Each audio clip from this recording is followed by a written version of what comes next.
Hello everyone, Assalamualaikum warahmatullahi wabarakatuh.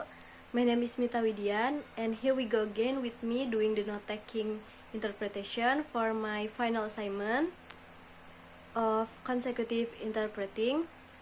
So I will try to do my best, and now let's get started.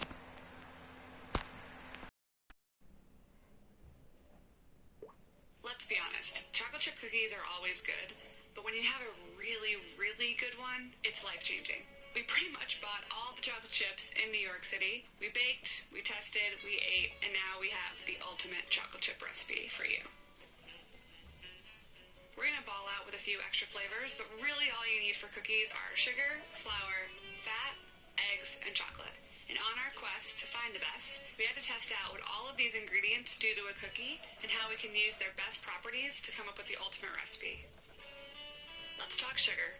So we've got white sugar, light brown sugar, and dark brown sugar. Really the only difference is the addition of molasses.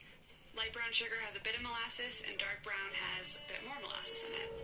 For this test, we wanted to see what just using one sugar in each dough would do to a cookie. With all white sugar, spread the most, didn't have a ton of flavor. Light brown sugar was a little bit chewier, spread a little bit less, and the dark brown sugar was really overpowering in its flavor and spread the least. And visually, you can see a big difference too.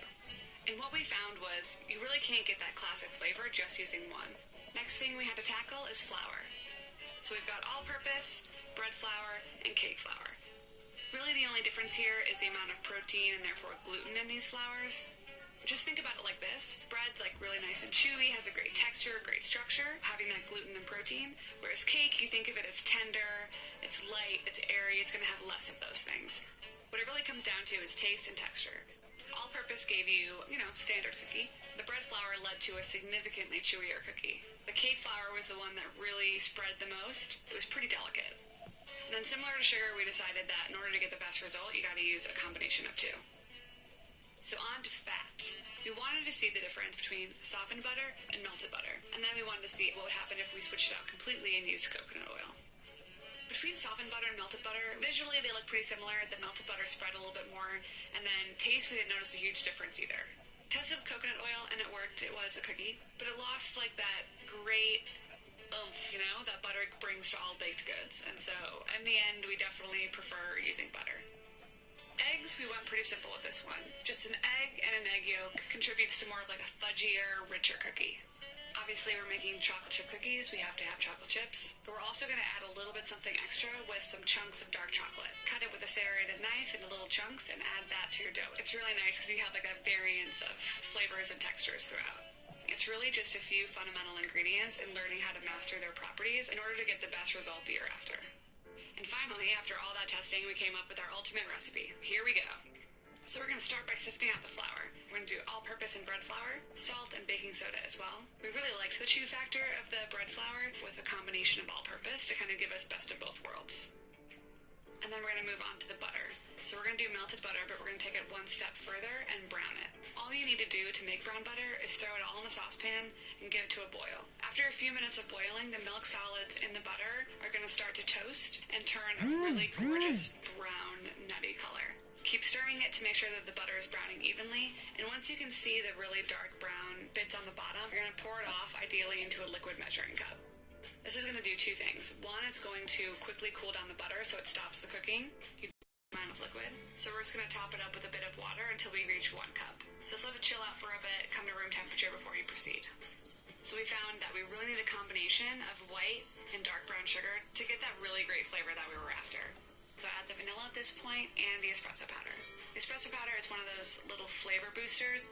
Again, all about those contrasting notes that really work well with anything really sweet. And then you're going to add in that liquid gold. Oh my gosh, so nice.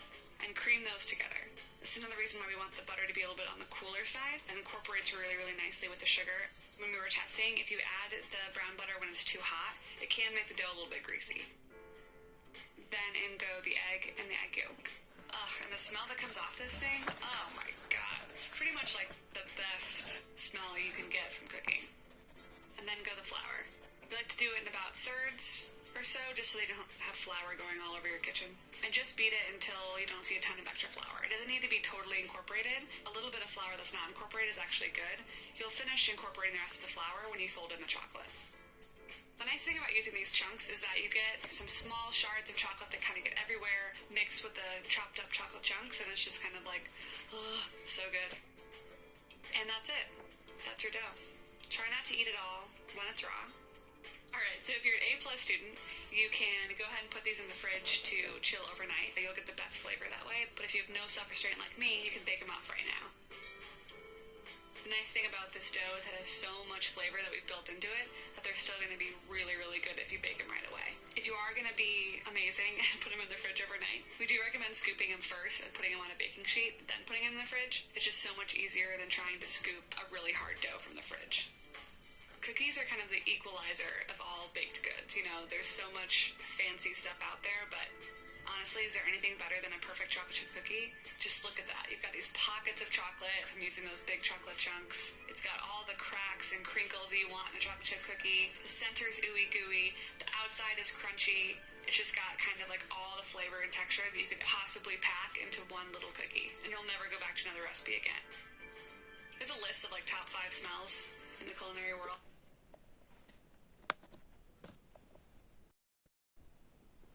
So this is the result and I'm going to explain it in bahasa.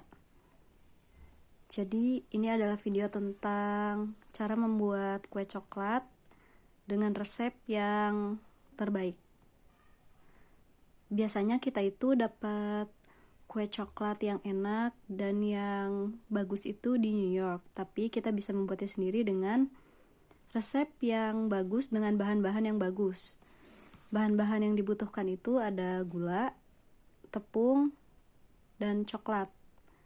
Tapi semua bahan ini itu harus melalui tahap atau tes terlebih dahulu untuk mendapatkan yang terbaik karena banyak jenisnya. Yang pertama itu ada gula. Gula itu ada gula pasir atau gula putih, gula dark itu gula palm ya, palm tuh gula palem gitu. Yang ketiga itu ada brown itu gula aren. Perbedaannya itu ada di ada di kepadatannya. Kalau yang terbaik untuk membuat coklat cookies itu ada di brown sugar. Kenapa? Karena dia itu bakal membuat tekstur si kue coklat itu bagus. Lalu ada tepung itu ada 2, ada tepung roti dan tepung yang serbaguna.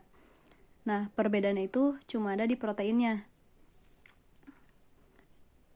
Nah, tepung yang bagus untuk membuat kue coklat ini adalah tepung serbaguna karena teksturnya itu bagus.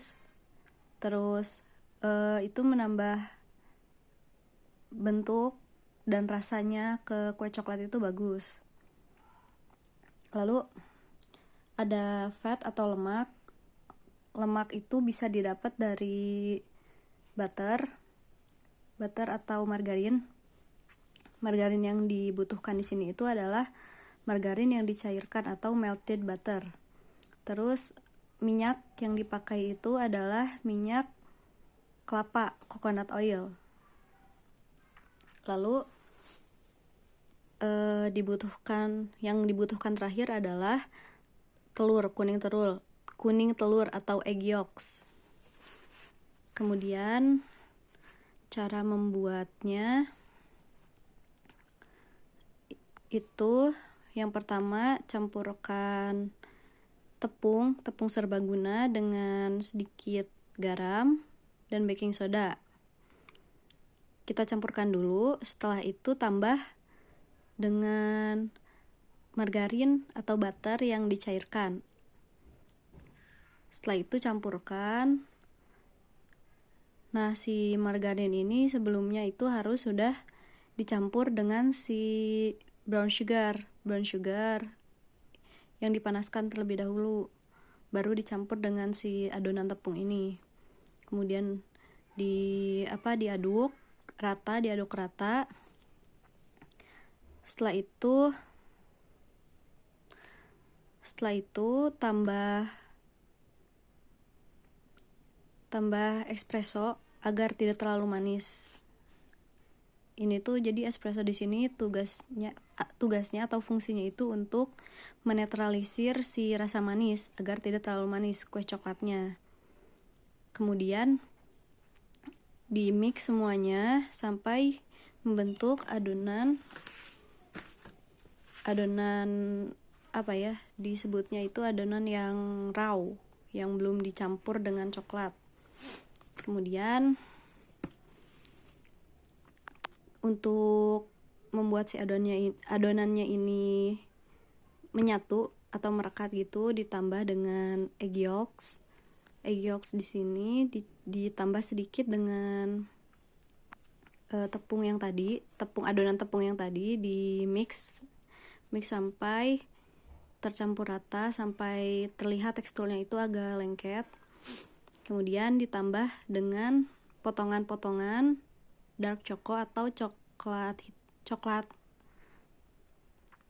Setelah itu jadi adonan yang jadi ini bisa langsung dipanggang atau boleh didiamkan dulu di kulkas selama semalaman agar mendapat hasil yang lebih bagus ketika di oven atau dipanggang.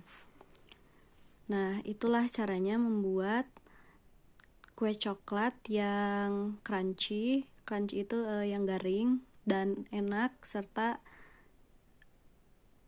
mirip dengan yang biasa dibeli di toko kue di New York.